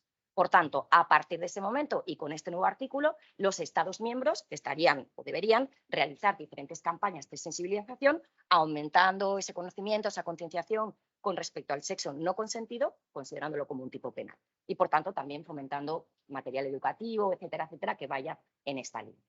Bien, además, otro ámbito, otra cuestión bastante importante, en este caso en términos generales, es que se aborda este ámbito online, esta persecución con respecto a la ciberviolencia en términos generales. ¿Y por qué? Porque, bien, como hemos dicho, el Convenio de Estambul está muy bien, pero estas cosas quedan fuera precisamente de ese ámbito de protección. Por tanto, es un plus que en este caso no habla de la ciberviolencia, como veremos, habla además de supuestos muy concretos, esa incitación, ese ciberacoso, etcétera, etcétera. Por tanto, distinguiendo incluso estos tipos.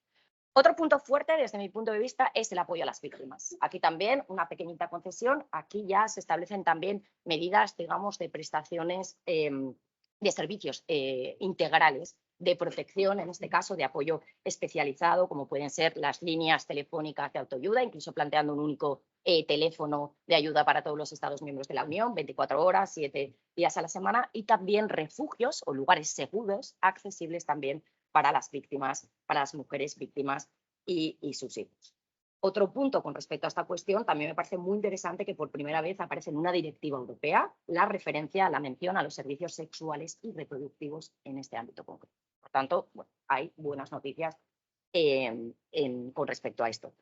Y lo más interesante que me parece, que también creo que ha sido una concesión, es por lo que me queda, intento correr, es la cláusula, una cláusula de revisión que no se integraba en la propuesta y que esto sí que ha sido la gran concesión. Bueno, no metemos este delito, pero vamos a dar la oportunidad de establecer un sistema que integramos en el artículo 47.2a, en el que se establece competencias de la Comisión Europea para que pueda evaluar 5 años después de la finalización del plazo de transposición para poder evaluar una ampliación, en este caso, del ámbito de aplicación y la posibilidad de introducir nuevos delitos. Por tanto, ahora no estamos preparados desde la perspectiva de la Unión Europea, pero quizás dentro de esos 5 años, más si sumamos el plazo de transposición, que son 3 años, más la aprobación, bueno, pues a lo mejor en 8 años ya sí que estamos preparados para tener una propuesta más ambiciosa que cubra otros tipos penales.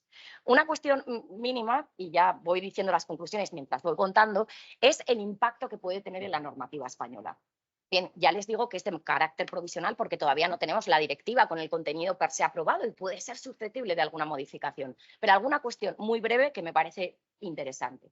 1. Según está la directiva en este momento, en este acuerdo provisional, en España habría que hacer ciertas modificaciones e incluir nuevos tipos penales. Por ejemplo, artículo 151 del Código Penal, necesariamente habría que incluir cooperadores necesarios a quienes presten medios, en este caso, para realizar la mutilación genital femenina.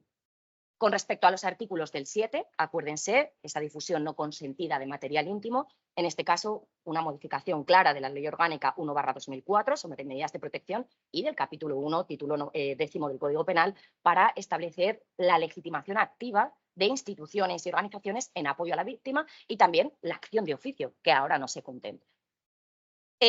La incitación a la violencia y el odio por medios cibernéticos no está incluida. Añadirla también precisamente con respecto al artículo 510 del Código Penal y finalmente también, muy importante, casi no modificación, sino introducción junto con amenazas y coacciones, los delitos de ciberacecho y ciberacoso, que actualmente evidentemente no están con las corrientes circunstancias, modificaciones de pena y los propios agravantes. Y también hay otra cuestión en la que lamentablemente no me puedo detener, pero que estará, espero poder recogerlo en el capítulo, la modificación de los topes máximos. Ahora mismo el Código Penal, para los tipos que sí están reconocidos, no están, digamos que no se adecúa a lo que dice la propuesta. Por tanto, hay que tanto modificar en unos casos las penas mínimas como máximas para esos delitos. Bueno, finalmente, por concluir, me quedaban algunas conclusiones, pero ya las fui contando. Yo creo que más o menos los aspectos más claros han quedado. Es una buena noticia, es verdad que se ha reducido muy significativamente, sobre todo el ámbito de aplicación.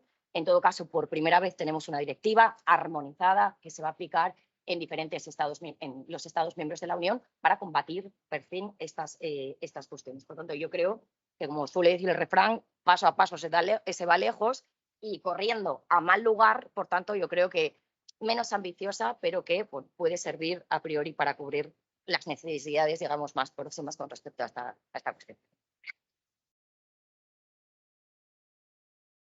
Sí. Muchísimas gracias a la profesora Vázquez Rodríguez.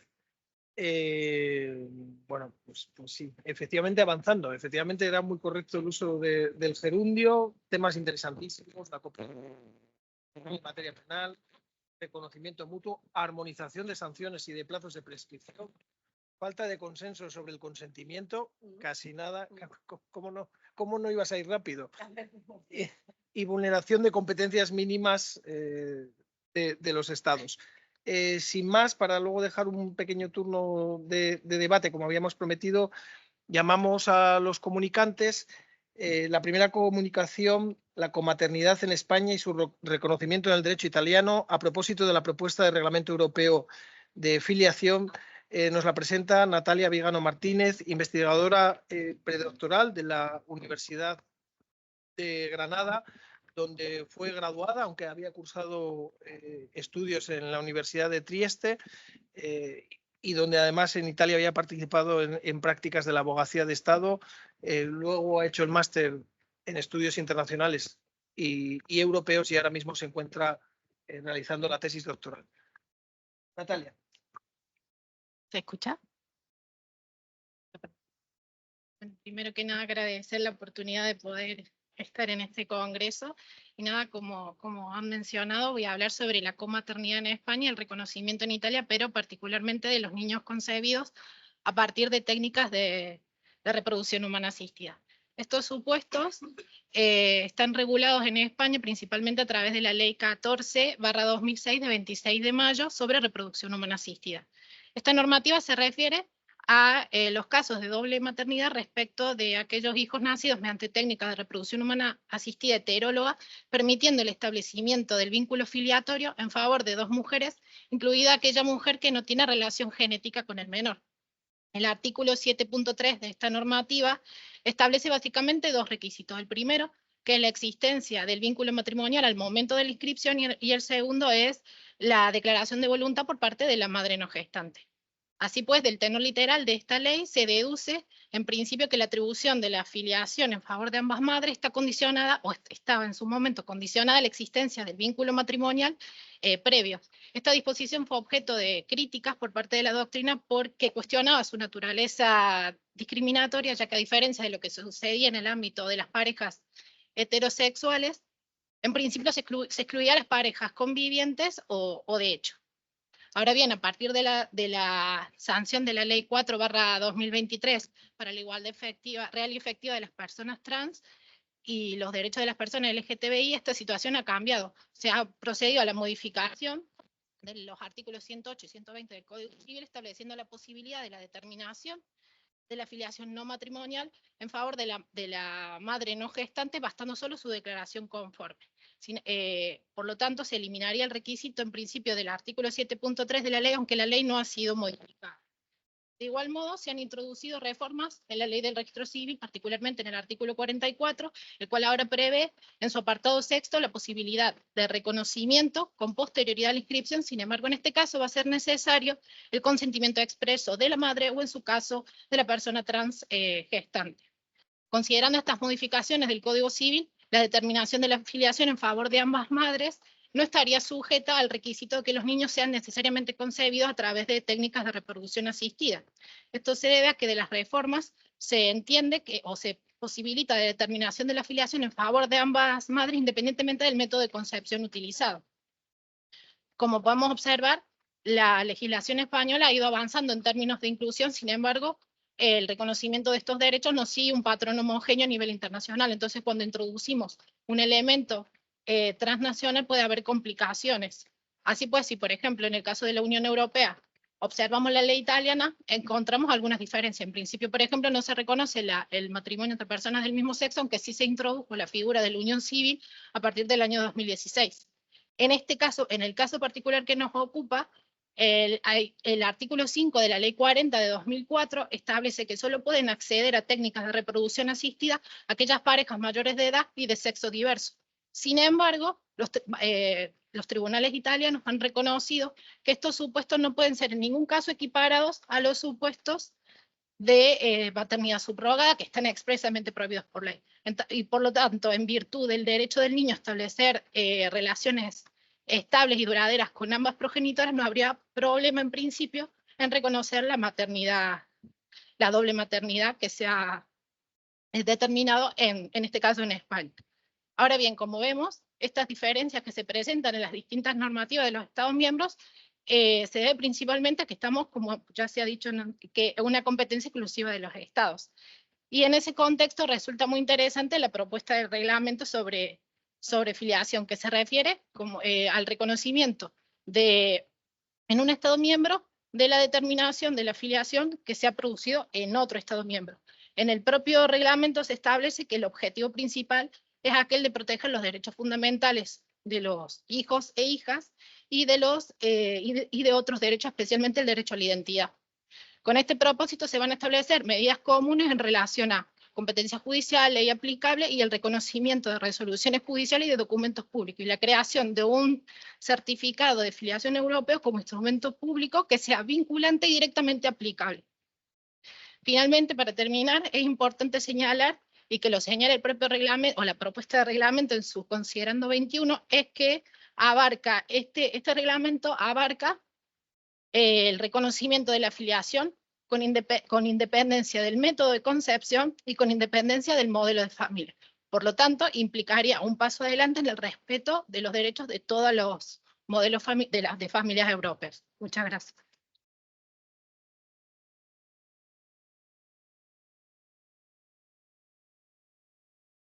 Muchísimas gracias a la comunicante por la concisión y brevedad que también rogaré al siguiente comunicante.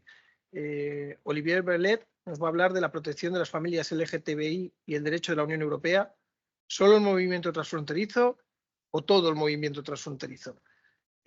Olivier es investigador senior de la Universidad de Luxemburgo y del Centro de Derecho Europeo de dicha universidad. Ha sido también investigador en el Instituto Max Planck de Luxemburgo de Derecho Procesal y además ha desarrollado su carrera previamente como letrado en el Departamento de Derecho Internacional Europeo y Comparado en el Tribunal de Casación de París, donde además fue, de apelación, Tribunal de Apelación, quiero entender, donde además luego había cursado sus estudios de grado en la Universidad de la Sorbona. Muchas gracias, Olivier. Muchas gracias, profesor. No sé si me escucha. Sí. Perfectamente. Vale. Gracias. Y muy buenos días a todas y todos. Y bueno, es un honor y un placer estar aquí, aunque sea a distancia. Y antes que nada, me gustaría expresar mi agradecimiento al comité científico de esas jornadas y del proyecto GenderMob, que me parece fascinante y aún más puesto que esto es la primera vez que hago una presentación en castellano, así que es un poco un reto para mí, pero espero que no se convierta en un reto para ustedes entenderme. Y lo que quería comentar hoy, al final confirma muchas cosas que ya han sido analizadas aquí, es un poco la ambigüedad que implica el movimiento transfronterizo en relación con la protección de las familias LGTBI por parte del derecho de la Unión, que se sitúa al final en un punto intermedio un poco entre una herramienta de emancipación, pero también una cortapisa, una limitación. De un lado, y aquí está mi primer punto, el movimiento es y sigue siendo a día de hoy en gran medida la condición sine qua non para que sean protegidas esas familias por parte de la Unión. Como ya hemos visto, en Comán y en Pancharevo, el Tribunal de Justicia decidió que el Estado de origen debía de reconocer el matrimonio y los lazos de filiación válidamente establecidos en otros Estados miembros. Dicho de otro modo, esa protección presupone, uno, protección previa por parte de al menos un Estado miembro de la Unión y segundo, que las personas LGTBI ahí se establezcan y ahí formen familia. El fundamento jurídico de dicha protección, la ciudadanía europea, solo se entiende como derecho de circulación para ciudadanos europeos y sus familiares. De otro lado, y en segundo punto, ese movimiento se traduce también o se refleja en el alcance y el contenido de los derechos reconocidos, que solamente lo son, y cito al tribunal, a efectos del ejercicio de los derechos conferidos por el derecho de la Unión, lo que conlleva límites muy importantes, especialmente en el marco de la distribución de competencias entre la Unión y los Estados. Al final, muchas dimensiones de la vida matrimonial o familiar quedan o pueden quedar sometidas únicamente a los ordenamientos jurídicos de los Estados miembros, como regímenes matrimoniales, relaciones con varias administraciones como la escuela, sistemas de salud, etc. Y es la misma situación en materia de filiación. Y creo que también es de notar que el Tribunal Supremo Administrativo, en el caso Pancharevo, en Bulgaria, se negó en 2023 a reconocer la nacionalidad búlgara de la niña de la pareja y respondió al Tribunal de Justicia de la Unión que solo iba a permitir la entrada y la residencia y nada más. Así que la siguiente pregunta me parece ser si se puede o si se pueden o no superar esos límites del movimiento como condición y patrón de protección de las familias LGTBI. Y ya sabemos que se ha hecho en otras materias de la Unión, como en el ámbito económico, pero también en el ámbito de la protección de los jueces frente a políticas illiberales. Desde el punto de vista jurídico, siempre podemos imaginar muchas vías de hacerlo, incluso cambiar los tratados, pero sabemos que esto sería muy difícil, así que me voy a concentrar en dos vías alternativas, que serían primero la vía legislativa y segundo la vía judicial, que nos suele gustar también a nosotros como juristas, creo, pero que conlleva problemas. La vía legislativa, es verdad que el Parlamento pidió por primera vez a la Comisión en 2021 que propusiera legislación que obligara a los Estados miembros a reconocer los derechos establecidos en uno de los Estados miembros, también, cito, a efecto de sus respectivos ordenamientos jurídicos nacionales. Y la Comisión se decidió a actuar a finales de 2022, pero parece que uno tiene pocas posibilidades de prosperar en el Consejo y luego todavía presupone el reconocimiento previo por parte de al menos un Estado de los derechos familiares de las personas LGTBI. La segunda vía sería la vía judicial y creo que muy brevemente hay están dos. La primera sería que el tribunal podría, en teoría, desvincular la protección que otorga el estatus de ciudadano europeo de la condición de movimiento e integrar los derechos de las familias LGTBI dentro de lo que llamó en Zambrano la esencia de los derechos vinculados al estatuto de ciudadano. Pero tampoco me parece muy realista porque tenemos que recordar que cuando hizo esto, el tribunal, la solución suscitó tantas críticas que al final dio marcha atrás en la práctica. La segunda vía que algunos proponen sería la judicialización del artículo 2 del Tratado sobre la Unión, que protege o que establece los valores de la Unión y así los derechos de las familias LGTBI llegarían a formar parte de lo que el tribunal llamó la identidad propia de la Unión y crearía un derecho al matrimonio o a la adopción, por ejemplo, un poco como lo que sucedió en Estados Unidos con el caso Bergerfeld. Es verdad que ese artículo todavía no ha sido completamente judicializado por parte del tribunal de forma autónoma, pero sí que la Comisión, por primera vez en 2022, ha iniciado procedimientos por infracción en contra de Hungría en el ámbito de derechos LGTBI con ese artículo 2 como fundamento jurídico autónomo, pero queda por ver lo que hará el tribunal. Y creo que el problema con esa vía es que también pondría el tribunal otra vez enfrente a un conflicto o una discrepancia política muy importante dentro de Europa, como ya hemos visto. Y también hay que recordar o reconocer que incluso en sistemas jurídicos como el Convenio Europeo o ciertos Estados miembros que sí reconocen los derechos de las familias LGTBI, hace muy poco tiempo que esos derechos o que la situación, el estatus de las familias forman parte de derechos subjetivos de las minorías o de la igualdad que puedan ser activados a nivel constitucional o supranacional. Así que dejaría el tribunal en una situación muy incómoda, diría. Y creo que todo esto subraya la relación muy ambigua entre el movimiento transfronterizo y la protección de esas familias y también la naturaleza todavía muy ambigua de la propia Unión. Y os doy las gracias.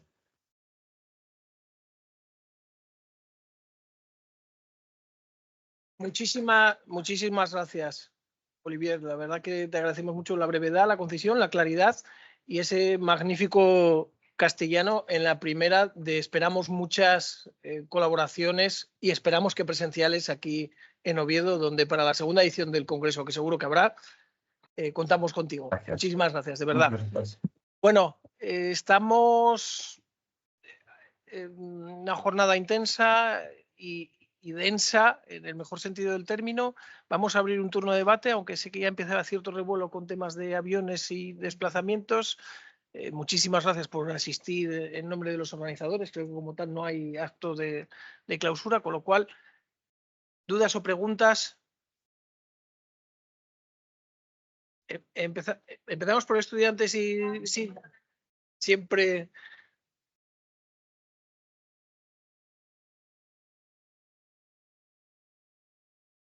Bueno, muchas gracias por las ponencias y por las comunicaciones. Mi pregunta iba dirigida a la profesora Ruiz Sutil. En relación al traslado de la residencia habitual por parte del menor, por parte de una madre cuyo exmarido fue privado de la patria potestad por haberla maltratado y demás, decía usted que no se podía trasladar la residencia habitual así por así. Estuve revisando los artículos del Código Civil y demás y no encontré el motivo por el que no pueda. Entiendo que el 160 podría suponerlo al garantizar el derecho del menor a relacionarse con sus progenitores aunque no ejerzan la patria potestad, pero luego también tiene un segundo inciso donde indica que si hay una resolución judicial en contrario, ese derecho quedaría desvirtuado y entiendo que en un supuesto como este, aunque me falte conocimiento práctico, pueda ser lo más común, imagino. Y luego también me planteé la vía del artículo 170, que sea porque se puede rehabilitar esa patria potestad. Entonces mi pregunta va dirigida si ese es el motivo. Ese es uno de los motivos, efectivamente, pero sobre todo a nivel de traslado internacional tenemos el 225 bis del Código Penal, que el de sustracción internacional de menores, que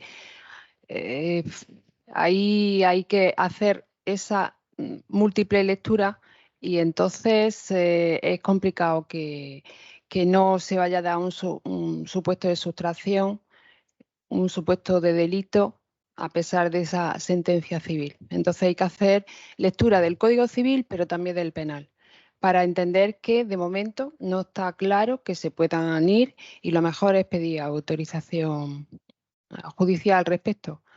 Que vamos, que las autoridades judiciales, el otro día tuve la ocasión de hablar de ese asunto en Fiscalía General, cada vez están más abiertas de que no pueden, cuando piden las autorizaciones, en estos casos, no pueden decirle que no, si es que en el nuevo estado es donde van a resucitar de su situación tan mala y están dando las autorizaciones judiciales al respecto. Lo único que hay que pedirla. Aunque tengan la patria potestad es única, el otro progenitor no tiene... Sí, porque ahí todavía, por eso yo decía, quedan resquicios de machismo en nuestro Código Civil, incluso en el penal. Pues creo que sí, un poco, porque no la ven todavía libre como para decidir ese traslado, porque se puede, tú lo has leído, después revocar en interés del menor. Es decir, el interés del menor puede todavía a futuro ser interesante que tenga contactos con ese padre. Y ahí estamos. Y si fuese en caso contrario, que fuese privada la madre, entiendo que tendría que ser igual. Yo entiendo que tiene que ser igual, pero ahora los datos son mayoritariamente... Sí. Muchas gracias. La profesora Paz Fernández Rivera tiene la palabra. Y luego Lucas y Isabel, ¿no? Y cerraríamos. Sí.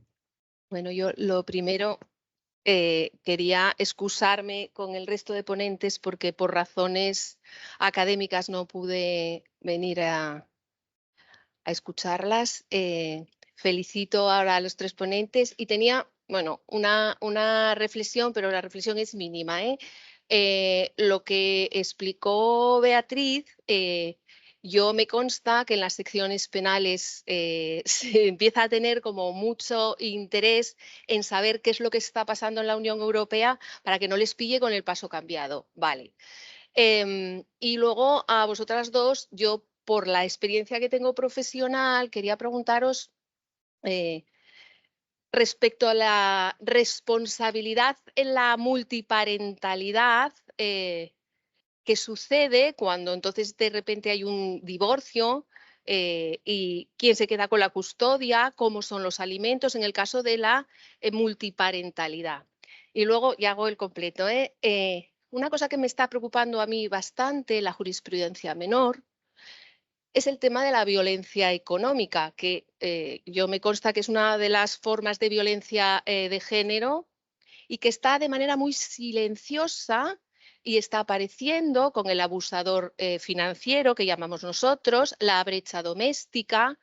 Ya no solamente es el impago de pensiones en penal, no, es el reproche civil que tienen que tener los jueces. Entonces, era un poco por el planteamiento que podíais tener vosotros. La jurisprudencia está actuando muy poquito y vamos, ya os voy avanzando que el código catalán sí que lo tiene contemplado, pero aquí poco encontramos. Vale, y muchísimas gracias.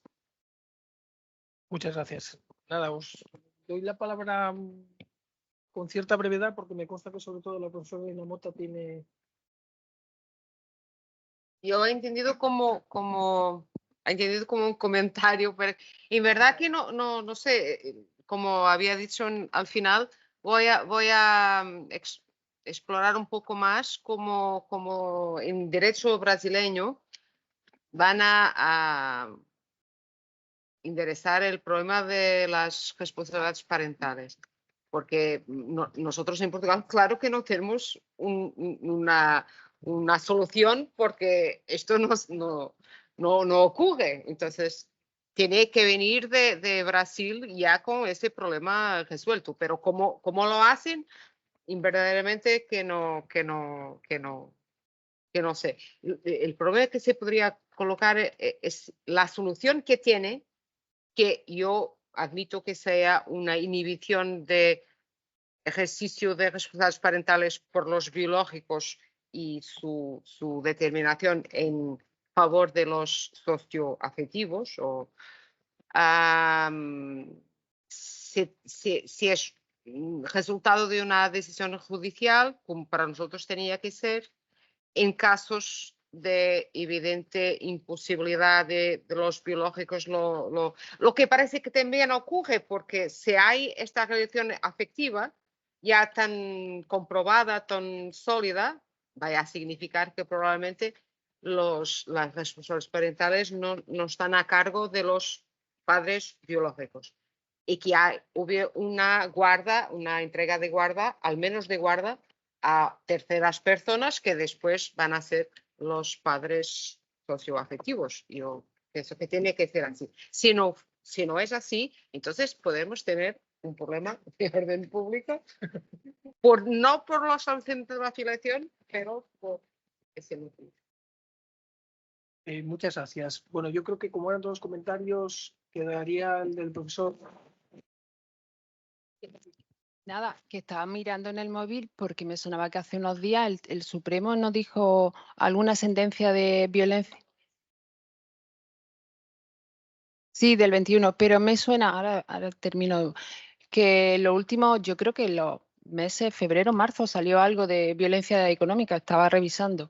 Que vamos, pequeños pasitos.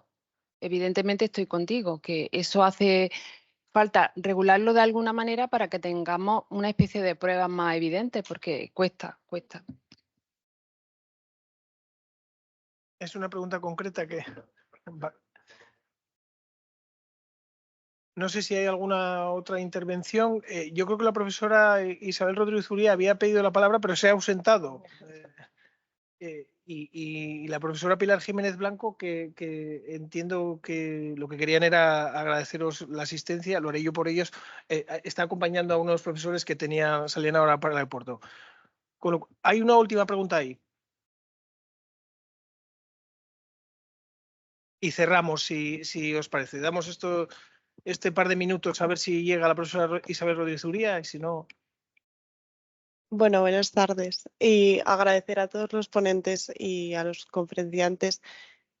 Mi pregunta es un poco en general, bueno, como esta mesa va dirigida a este ámbito de violencia de género y violencia sobre las mujeres, mi pregunta va un poco en el ámbito de la violencia vicaria. ¿Hay algún tipo de regulación o hay algún tipo de mira europea para erradicar este tipo de violencia a las víctimas de violencia de género? o lo van a englobar un poco en el concepto de violencia de género en general? ¿Hay algo previsto?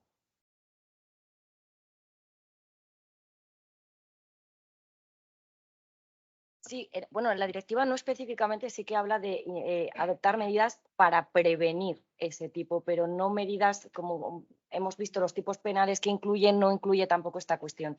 Y además es que en la mayoría de los casos, cuando habla de menores testigos de una situación de, y no viene definido tampoco en el concepto de que se entiende por. Entonces, es verdad, y además era una de las cuestiones que sí que quería haber, bueno, hecho un poco hincapié en la valoración final. Paradójicamente, unos consideran que es muy buena noticia que esta directiva regule esta cuestión de los menores, pero por otra parte, otra de las sombras, digamos, sobre respecto a la misma, es que se ha quedado minimizada también por falta de consenso también entre los estados con respecto a esta cuestión.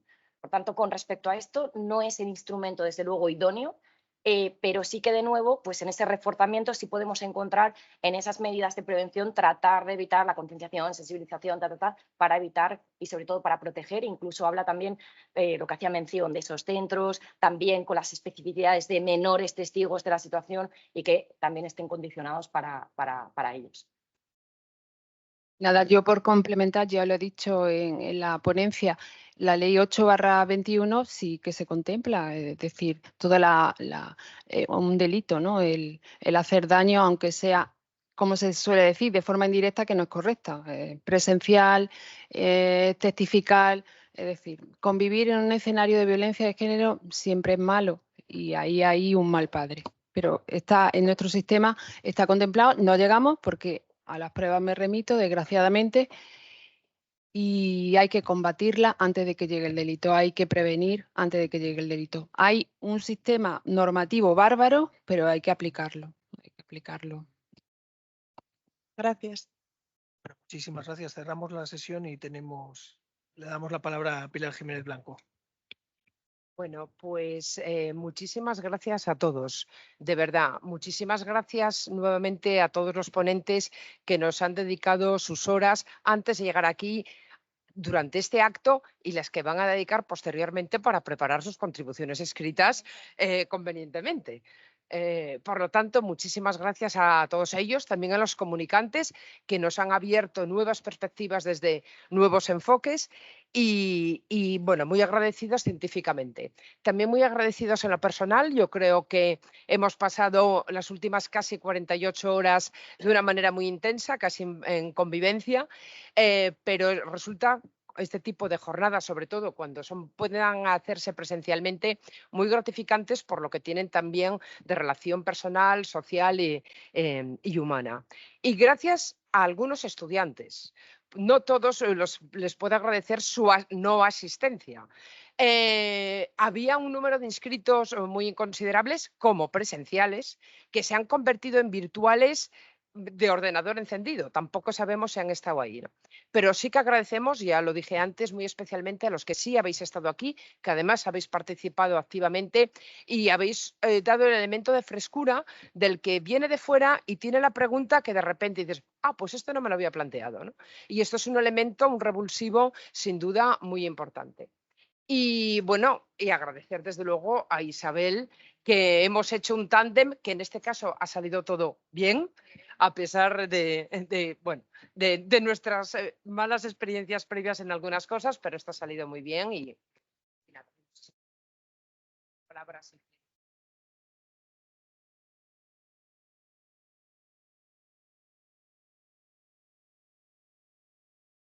Mirada. No, solo quiero agradecer de verdad a todos los ponentes, comunicantes, todo la facilitación de todo el tema logístico y de organización, toda la paciencia. Ha sido un verdadero placer. Gracias a mis compañeros también por toda la ayuda. Gracias a Eli y a Borja por el tema informático, porque la verdad es que ayer sin ellos esto no habría salido igual. Y nada, gracias a los alumnos por hacer esas preguntas tan interesantes y seguir manteniéndonos la ilusión para seguir haciendo eventos de este calado. Venga, gracias.